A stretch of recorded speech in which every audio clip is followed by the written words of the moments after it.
सभी दोस्तों को, सभी देशवासियों को पूर्वांचल राष्ट्रीय कांग्रेस की ओर से सुरेंद्र कौशिक का नमस्कार और सभी का हार्दिक अभिनंदन। दोस्तों, सबसे पहले मैं पूर्वांचल राष्ट्रीय कांग्रेस उसके समस्त पदाधिकारियों की ओर से सभी देशवासियों को हिंदुओं के पावन त्योहार बुराई पर अच्छाई की जीत होली की हार्दिक शुभकामनाएं देता हूं और प्रार्थना करता हूं कि हमारे परिवारों में और हमारे देश में शांति और सद्भाव का जो वातावरण है वह हमेशा रहना चाहिए। लोग सुखी हों, सभी के रोजगार जिस तरह से चल रहे हैं उससे और अच्छी तरह से चले और खुशहाल देश बने। अब इस प्रोग्राम का दूसरा भाग है यूक्रेन और रूस की लड़ाई। दोस्तों, आज टीवी चैनल्स में देखते हैं प्रोग्राम, दुनिया भर के टीवी चैनल्स विकसित देश रूस के प्रति अत्याचार की बातें कहते हैं कि यूक्रेन तो बेचारा है, यूक्रेन तो ये है, यूक्रेन तो वो है। आपको ध्यान होगा कि रूस का ही हिस्सा यूक्रेन था। अमेरिका ने अपनी षड्यंत्रकारी पॉलिसियों के तहत सोवियत संघ के 15 टुकड़े कर दिए थे। उन 15 टुकड़ों में से एक यूक्रेन भी था। अब ये देखिए, जिसके टुकड़े हुए हों 1991 में, उस पर क्या बीती थी।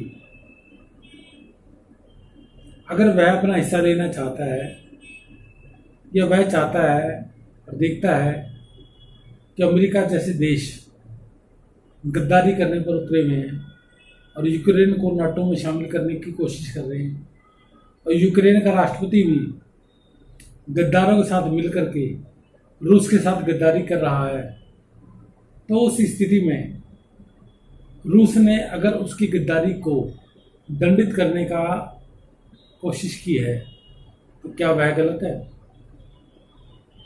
रूस भारत जैसा नहीं है सेकुलर कंट्री कि जिसमें सऊदी अरब भी निकल गया, मंगोलिया भी निकल गया, अरब कंट्रीज भी निकल गए, श्रीलंका, अफगानिस्तान, पाकिस्तान, बांग्लादेश, बर्मा, नेपाल सब टुकड़े टुकड़े हो गए और आज भी टुकड़े टुकड़े होने को तैयार है। फिर भी हम लोग सद्भाव का वातावरण कहते शांति बनाए रखो। नहीं दोस्तों, जो हमारा है वो हमारा है, वो मैंने और आपने कोशिश करके दोबारा हासिल करना है ताकि अखंड भारत दोबारा बन सके। रूस से प्रेरणा लेनी है कि रूस ने कितना बड़ा कार्य किया है कि सारे देश मिलकर के, सारे यूरोपियन देश, सारे नाटो देश रूस के ऊपर इतनी सारी पाबंदियां लगा दी हैं, उसके बाद भी शेर की तरह वह लड़ रहा है। वह पुतिन है। राष्ट्रपति पुतिन को उनकी बहादुरी के फलस्वरूप मैं उन्हें प्रणाम करता हूं और उन्हें साधुवाद देता हूं कि जो अपने देश के लिए अपने परिवार को और अपने आप को न्यौछावर कर दे, ऐसा वीर तो बिरले ही मिलता है। दूसरी तरफ जेलेंस्की है, जो राष्ट्रपति यूक्रेन का, एक तो रोता है, तड़पता है, परेशान होता है, नाटो से अपील करता है कि इसके ऊपर पाबंदियां अधिक से अधिक लगाओ। कभी कहता है कि इसके ऊपर इसका जो एयर का क्षेत्र है, आकाश का क्षेत्र है, उस पर हवाई जहाज ना उड़ सके, रॉकेट ना उड़ सके, उसके ऊपर पाबंदी लगाओ। कभी कुछ और कभी कुछ। और उसी क्षण यह भी कह देता है यूक्रेन ने रूस के 13,000 सैनिक मार दिए, इतने हेलीकॉप्टर बर्बाद कर दिए, टैंक बर्बाद कर दिए।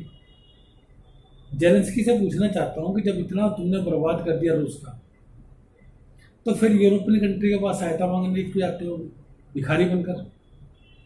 रूस की तरह ताकत से खड़े रहो, और अगर तुम्हारे में ताकत नहीं है तो समझौता कर लो। अपने देश की बात अपने देश में तो रहेगी कम से कम। तुम रूस के थे, रूस के रहोगे, क्यों गद्दारी करते हो रूस से? लेकिन शायद जेलेंस्की की समझ में ये नहीं आएगी। अभी इंतजार करते हैं और मैं पूर्वांचल राष्ट्रीय कांग्रेस की ओर से राष्ट्रपति पुतिन को एडवांस में शुभकामनाएं देना चाहता हूं कि होली से पहले पहले रूस का यूक्रेन पर स्वामित्व कब्जा हो जाएगा और रूस का हिस्सा बन चुका होगा, ऐसी मेरी